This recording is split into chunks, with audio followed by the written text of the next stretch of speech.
Victoria 3 has a lot of DLCs, but only some are actually worth your money. So if you don't have all the DLCs and want to know which ones are actually worth getting, this tier list is for you. Voice of the People. This DLC is a good one. It adds many great mechanics and really enhances gameplay. And although $15 is kind of steep for a mini DLC like this one, a couple of character and political interactions and mechanics that it adds can be very essential for many runs. Voice of the People also adds a lot of content for France and North Africa, which is really cool. It just really annoys me that this had to be turned into a separate DLC at launch instead of being directly incorporated into the base game. Other than that, it's most likely worth your money if on sale, which puts it in the probably worth your money category. It also adds over 60 historical agitators and characters, which is cool. Colossus of the South. Colossus of the South is a flavor and content pack for South and Central American countries, so it doesn't actually add anything gameplay-wise and is completely irrelevant for every country outside of that region. Therefore, if you aren't playing any countries in that region, paying $6 for a digital dust collector would be stupid. But the content that it does add is very cool, and it makes countries like Grand Colombia, Paraguay, and Brazil some of the most fun countries in the game. You'll also need the DLC for getting quite a few achievements, which is relevant if you're an achievement hunter. If you play South America, it solidly goes in the probably worth your money category.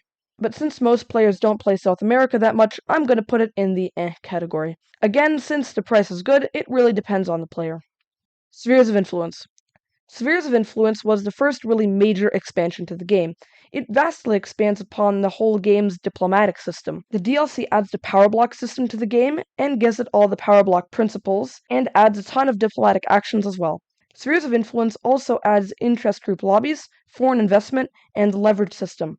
All these mechanics can be pretty essential for many runs as certain countries. The DLC also adds a lot of content for Central Asia, for example, the Great Game situation between Russia and Great Britain as they fight for control of that region. Overall, the diplomatic mechanics and content for so many nations that it adds really makes the game so much better, but $30 is really overpriced, since some of the features have been added to the base game, which puts it between the buy it and the probably worth your money categories. If it's on sale, then get it. If not, waiting is probably your best bet, but I like it, so it's going in the buy it category. Pivot of Empires. Pivot of Empires is a flavor DLC for India and surrounding nations. The content it adds is really cool, but like with Colossus of the South, it's really only worth it if you're going to play that region.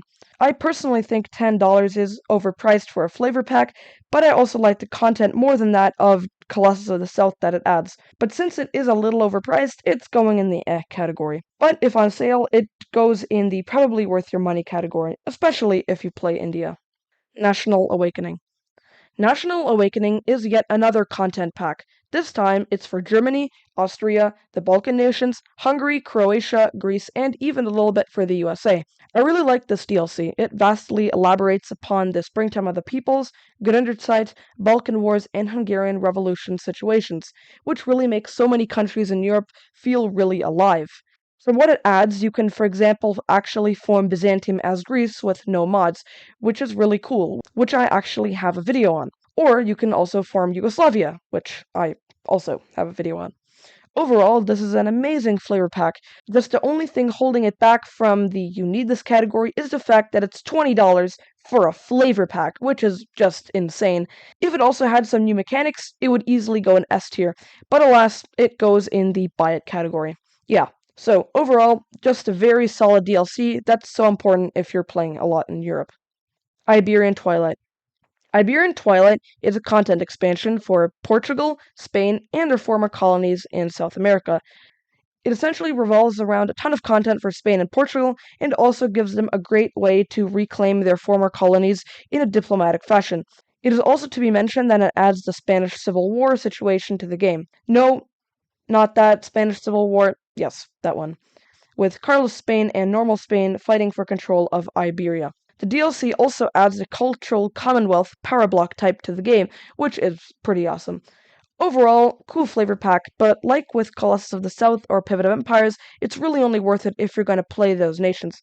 Also, it costs $10, which is outrageous for a content pack, so if on sale, it goes in probably worth your money category. It also adds a lot of content for the Philippines, Cuba, and Haiti, which is cool.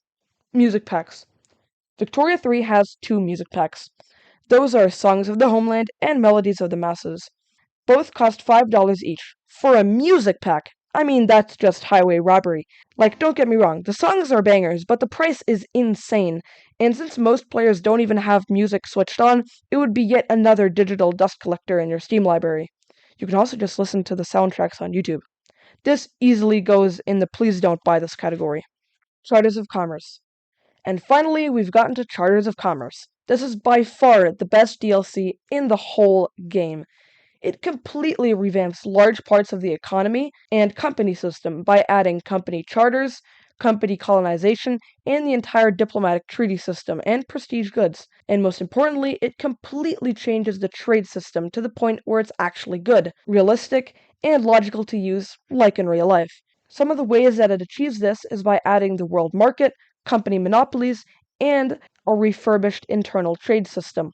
Long story short, it's a massive update to the game's economy and trade system, which is absolutely awesome. What it adds aren't just random mechanics or random flavor that you'll sometimes use. These are fundamental changes to the game. Overall, as you might have anticipated, this is a great DLC, and it belongs in the You Need This category. If you're going to get any DLC, this is the one. By the way, it quote-unquote only costs $20, which is as much as some of the flavor packs on launch. Yeah, so that's every Victoria 3 DLC ranked. I hope I was able to help. If you learned anything, or if this helped you make the right decision on what DLC you're gonna buy, I'd really appreciate it if you liked the video and subscribe to my channel. Bye, and see you in the next one.